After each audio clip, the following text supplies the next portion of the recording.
Welcome to Suman TV. నేను మీ నవీన్. కొద్దిమంది కూర్చున్న మాకు నరాల నొప్పులు ఉన్నాయి, నిలబడ్డ నరాల నొప్పులు ఉన్నాయి, అదేవిధంగా రెస్ట్ మోడ్లో అంటే పడుకున్నా సరే నరాల నొప్పులు ఉన్నాయి అంటుంటారు.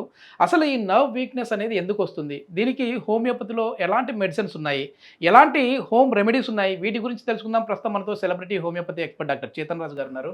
హాయ్ సార్, నమస్తే అండి. నమస్తే సార్. సార్ ఏం సార్ ఈ నరాల నొప్పులు అంటే మరి రెస్ట్ మోడ్లో ఉన్న కూడా ఆ కాళ్ళు లాగుతూ ఉన్నట్టు, తర్వాత కూర్చున్నా సరే ఆ కాళ్ళు లాగుతూ ఉన్నట్టు ఉండడము, చేతుల్లో తిమ్మిళ్ళు రావడం జరుగుతూ ఉంటుంది. ఎందుకండి ఇది? అసలు మన నర్వ్ సిస్టమ్ ఏ విధంగా పనిచేస్తుంది? నిజమైన ప్రేమ అంటే విన్నారా మీరు? సినిమాల్లో చెప్తారు కదా, నాది నిజమైన ప్రేమ, నిజమైన ప్రేమ అనేసి. చెప్తారా లేదా? చెప్తారు. అయితే ఈ నిజమైన ప్రేమ అనేది పదం, ప్రేమ అంటేనే నిజమైనది కదా, మళ్ళా దానికి నిజమైన ప్రేమ అని చెప్పడం ఎందుకు? అవునా కదా? అర్థమైందా లేదా? అట్లనే నొప్పి అనేది వచ్చేదే నరాలతోటి, మళ్ళా దానికి నరాల నొప్పి అని చెప్తాం మనం. అర్థమైందా మీకు మనిషిది సైకాలజీ? అవునా కదా? అయితే పెయిన్ రెస్పాన్స్ ఏదైతే బాడీలో వస్తుంది అది నరాల వల్ల వస్తుంది. ఇప్పుడు ఈ ఎల్లో కలర్లు కనిపిస్తున్నాయా మీకు? అవి నరాలని అనుకోండి మీరు. అయితే ఏందంటే ఇప్పుడు ఇది మెడ భాగం, ఇది మెడ భాగంలోకి వెళ్ళి ఈ మొత్తం తుంటి అంటారు కదా, ఈ తుంటి భాగం వరకు స్పైనల్ కార్డ్ ఉంటది. ఏముంటది? Spinal cord. ఈ స్పైనల్ కార్డ్ అన్ని ఎలక్ట్రిసిటీ పాస్ చేయడానికి హెల్ప్ చేస్తుంది బాడీలో. ఇది అది ఇప్పుడు ఈ బొక్కలు ఉన్నాయి కదా, ఒక్కటి మీద ఒకటి, ఒక్కటి మీద ఒకటి, ఇది మొత్తం కింద వరకు పోతాయి, ఇక్కడ వరకు. అయితే అక్కడ స్పైనల్ కార్డ్ పోతుంది. ఈ బొక్కల్లో రంధ్రం ఉంటది, ఇది చూడండి, ఇది స్పైనల్ కార్డ్.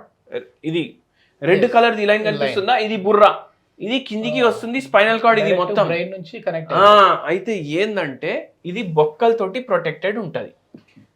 బొక్కల్లో రంధ్రం ఉండడం తోటి దాని లోపల నుంచి వచ్చి ఈడ కింద వరకు వస్తుంది. ఈ స్పైనల్ కార్డ్ లకి వెళ్ళి ఏం పాస్ అవుతుంది? మనం ఏం చెప్పినాం సార్? కరెంట్ పాస్ అవుతుంది. అంటే మీకు ఒకటి మీ మైండ్ లో ఫిక్స్ చేసుకోండి, ఏమనేసి, మీ శరీరం నడిచేది కరెంట్ మీద. కరెంట్ లేకపోతే శరీరం లేదు. ఓకేనా? నొప్పి లేకపోతే మీ నరాలు హెల్దీ ఉన్నట్టు అని అనుకోండి. అయితే ఏంటంటే ఈ మెడ భాగంలో ఈ నరం ఏదైతే పోతుంది, ఈ బొక్కలు ఉంటాయి కదా, ఒక్కొక్కసారి అవి జరుగుతాయి. ఇప్పుడు రీసెంట్గా ఒక మనిషి వచ్చింది, ఆల్మోస్ట్ 7 ఏళ్ళు 8 ఏళ్ల నుంచి బాధపడుతుండే ఆయన. ఎట్లా అంటే ఒకసారి ఆయన పడ్డాడు కిందికి పడడంతో ఈ మెడల తగిలింది దెబ్బ. తగులుడు సరే అది హీల్ అయిపోయింది, కానీ ఈ బొక్కలు ఉన్నాయి కదా అవి కొంచెం డ్యామేజ్ రూపం చేసింది ఈ నరానికి. ఏ నరానికి? స్పైనల్ కార్డ్ కి. అది మెత్తబడిపోయింది, దాంతో మెత్తబడిపోయింది. అంటే కరెంట్ పాస్ అవ్వలేదు, మెత్తబడిపోయింది, మెత్తగా అయిపోయింది. అంటే గట్టిగా ఉండాలి, అది ఏమో మెత్తబడిపోయింది. దాన్ని మైలో మలేషియా అంటారు. ఏమంటారు? మైలో మలేషియా అయింది పేషెంట్. అయితే ఏంటంటే ఎప్పుడైతే నరం చచ్చుబడిపోతుంది, మెత్తబడిపోతుంది, ఇది ఎప్పుడైతే ఇంజురీ అవుతుంది. అయితే ఇప్పుడు నరాలకు లేయర్లు ఉంటాయి, ఆ లేయర్ అన్ని పోయినాయి అని అనుకోండి మీరు. ఎవరికి ఈ వీడియో చూసినా వాడు 4వ తరగతిలో ఉన్న 40 ఏండ్లు ఉన్నా వానికి అర్థం కావాలి, మనం అట్లా చెప్తాం. అయితే ఇది డ్యామేజ్ అయింది. ఇది డ్యామేజ్ అయితే దాన్ని మైలో మలేషియా అంటారు. ఒక్కొక్కసారి ఇంజురీతో అవుతుంది, ఒక్కొక్కసారి డిస్క్ ప్రొలాప్స్ అవుతుంది. ఇప్పుడు బొక్క ఉండే కదా అన్ని, దాని మధ్యలో గుజ్జు ఉంటుంది. చూడండి, ఈ బొక్కలు ఉన్నాయి కదా, ఆగండి కరెక్ట్ ఉంది. ఈ బొక్కల మధ్యలో మీరు చూస్తే రైట్ సైడ్ లెఫ్ట్ సైడ్ నుంచి గుజ్జు ఉంటుంది. అది స్లిప్ అయిపోతుంది, స్లిప్ డిస్క్ అంటారు దాన్ని. అది కూడా ఒక రోగం. అయితే అయినా వచ్చి చెప్పింది ఇట్లా ఎప్పుడు పడ్డాను. దాని తర్వాత ఈ చేతుల్లో ఇన్వాలంటరీ మూమెంట్స్ వస్తున్నాయి. సడన్ గా ఇట్లా లేస్తుంది, మళ్ళా గ్రిప్ ఉంటలేదు, ఇట్లా పెడితే ఇట్లా ఇట్లా ఇట్లా ఇట్లా అవుతున్నాయి. మళ్ళా స్పెషల్ ఏంది అంటే, ఇప్పుడు చాయ్ స్పెషల్ ఉంటది కదా, స్పెషల్ చాయ్ ఉంటది, కానీ ఈయన కేసులో స్పెషల్ ఏంది అంటే నలుగురితోటి చాయ్ తాగితే చెయ్యి వణుకుతుంది, ఒంటరిగా తాగినప్పుడు వణకట్లేదు. మళ్ళీ ఏముంది ఎగ్జాక్ట్ డయాగ్నోసిస్ అనేది, ఇది ఎందుకు అవుతుంది అనేసి కూడా చెప్పనీకి వస్తలేదు. మైలో మలేషియా ఉంది, కానీ మళ్ళీ అట్లా అంటే ఉన్నప్పుడు ఒంటరిగా ఉన్నప్పుడు కూడా అవ్వాలి కదా. అవునా కదా? అయితే సైకోసమాటిక్ ఇన్ నేచర్ అనేసి కూడా ఒక్కొక్కసారి కంప్లైంట్స్ బయట పడతాయి. అంటే మైండ్ బాడీ రెండు కలిసి మనిషిని సతాయిస్తున్నాయి అట్లా. అయితే ఇప్పుడు ఈ బొక్కల మధ్యలో గుజ్జు ఉంటుంది, అది అరుగుదల.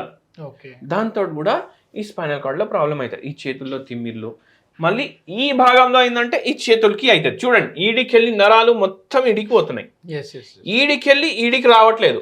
ఇది నడుము భాగం, నడుములకెళ్ళి కిందికి పోతాయి. ఇప్పుడు ఈ పేషెంట్కి మెడలో ప్రాబ్లం ఉండడంతో, మైలో మలేషియా అవ్వడంతో ఇప్పుడు ఏమవుతుందంటే చేతుల్లో ప్రాబ్లం వస్తుంది. ఇప్పుడు కరెంట్ ఈడికెళ్ళి కూడా ఈడికి పోవాలి కదా, ఈడికెళ్ళి ఈడికి పోతలేదు, అందుకే కాళ్ళల్లో కూడా ప్రాబ్లం అవుతుంది. అయితే అట్లా ఈ పేషెంట్కి అరికాల్లో మంటలు, తిమ్మిర్లు, స్పర్శ ఉంటలేదు. మొత్తం ఈ కాళ్ళు ఈ భాగం మొత్తం ఈడ వరకు స్పర్శ ఉంటలేదు, దానిపైన స్పర్శ ఉంటుంది. ఆ స్పర్శ కూడా ఎట్లా అంటే చీమలు వచ్చి తింటున్నాయి. ఇట్లా నడుస్తుంటే ఎక్కడ పడిపోతాను అనేసి భయం అవుతుంది. మొత్తం గేట్ చేంజ్ అయిపోయింది. ఆ పేషెంట్కి సర్జరీ అనేసి చెప్పిండ్రు. ఆ పేషెంట్కి సర్జరీ అనేసి చెప్పడంతో ఆ పేషెంట్ జర అరే నేను ఎట్లా చేసుకోవాలి, నాకు జర భయం అవుతుంది. మళ్ళీ మన గురించి తెలిసినప్పుడు మన కాడికి వచ్చిండ్రు. ఆ పేషెంట్కి ఫస్ట్ 2 monthsకి మందులు ఇచ్చినాం. 5 రోజుల్లో తిమ్మిర్లు తగ్గినాయి. హోమియోపతి స్లోగా పనిచేస్తుంది అనేసి అంట. 5 రోజుల్లో తిమ్మిర్లు తగ్గినాయి. మళ్ళీ సర్జరీ లేకుండా తిమ్మిర్లు, మంటలు, నొప్పులు, లాగడం, చక్కర్లు అన్నీ గాయమైపోయినాయి. ఎన్ని నెలల సమయం పట్టింది సార్ మొత్తం? పేషెంట్ మనకు టోటలీ ఏసిమ్టోమేటిక్ అంటే లక్షణాలు ఇంకా లేవు, అది పూర్తిగా పోవడానికి 5 నెలలు అయింది. ఎప్పటి నుంచో ఉంది ప్రాబ్లం వల్ల, 5 నెలల్లో పోయినాయి. కానీ పేషెంట్కి మనం 1.5 year ట్రీట్మెంట్ వాడిపించినాము. పూర్తిగా భగవంతుడి దయతోటి మంచిగా అయిపోయింది. హోమ్ రెమెడీ ఏంటి సార్ ఇట్లాంటి వాళ్ళకి? నర్వ్ స్ట్రెంత్ హోమ్ రెమెడీ నరాలు గట్టిగా అవ్వాలి అంటే మీరు ఒకటి గుర్తుపెట్టుకోండి, మీరు షుగర్ పేషెంటా కాదా? మీరు షుగర్ పేషెంట్ కాదంటే డైలీ మీరు ఏం చేయండి, ఒక మౌస్ తీసుకోండి. ఒక మౌస్ తీసుకొని దాని చిల్క మొత్తం తీసేయండి, ఒక గిన్నెలో వేయండి, అది మొత్తం మ్యాష్ చేసేయాలి. మ్యాష్ చేసి దాని మీద కొంచెం మిరియాల బుక్ని వేసి మంచిగా కలుపుకోవాలి. మౌస్ అంటే మీకు అర్థమైంది కదా సార్? మౌజ్ అంటే బనానా సార్, అరటికాయ. అరటి పండునా అరటికాయనా? అరటిపండు. అయితే అరటి పండు అది మ్యాష్ చేసుకొని దాని మీద కొంచెం మిరియాల బుక్ని వేసి కలుపుకొని తినండి. పొటాషియం రిచ్ ఉంటుంది, ఫాస్ఫరస్ రిచ్ ఉంటుంది. ఇవి రెండు నరాలకు గట్టిగా పనిచేస్తాయి. ఇది షుగర్ పేషెంట్ లేనోడు చేయాలి. మళ్ళా మీరు షుగర్ పేషెంట్ ఉన్నారనుకోండి, మీరేం చేయాలంటే రోజు 1 కప్పు వైట్ టీ తాగాలి. రోజు 1 కప్ వైట్ టీ తాగితే మీకు నరాలు గట్టిగా అవ్వడానికి హెల్ప్ చేస్తుంది. యాంటీ ఆక్సిడెంట్ రిచ్ ఉంటుంది. తిమ్మిర్లు, మంటలు, నొప్పులు, లాగుడు ఇవన్నీ జర బెటర్ అవ్వడానికి హెల్ప్ చేస్తుంది. అట్లా ఇది మొత్తానికి నర్వ్ వీక్నెస్ ఉన్న వాళ్ళకైతే ది బెస్ట్ మెడిసిన్స్ హోమియోపతిలో ఉన్నాయి. హోమియోపతి అనేది చాలా దీర్ఘకాలికంగా వాడాలి అని అంటుంటారు, కానీ వితిన్ 5 daysలో దాని ప్రభావం అనేది చూపిస్తుంది. అదేవిధంగా ఒక 5 నెలలు వాడారు అని అంటే ఈ నొప్పులు మళ్ళీ రాకుండా ఉంటాయి. పూర్తిగా తగ్గాలంటే ఒక 1 year మెడిసిన్ తీసుకోవాలని చెప్పేసి డాక్టర్ చేతన్ రాజు గారు చెప్తున్నారు. దీనికి సంబంధించిన ఫర్దర్ ఇన్ఫర్మేషన్ కావచ్చు, ట్రీట్మెంట్ విధానం కావచ్చు, ఇంకా పూర్తిగా తెలుసుకోవాలంటే సార్ కాంటాక్ట్ నెంబర్ ప్రొవైడ్ చేస్తున్నాం, మీరు నేరుగా సార్తో మాట్లాడచ్చు. Thank you sir.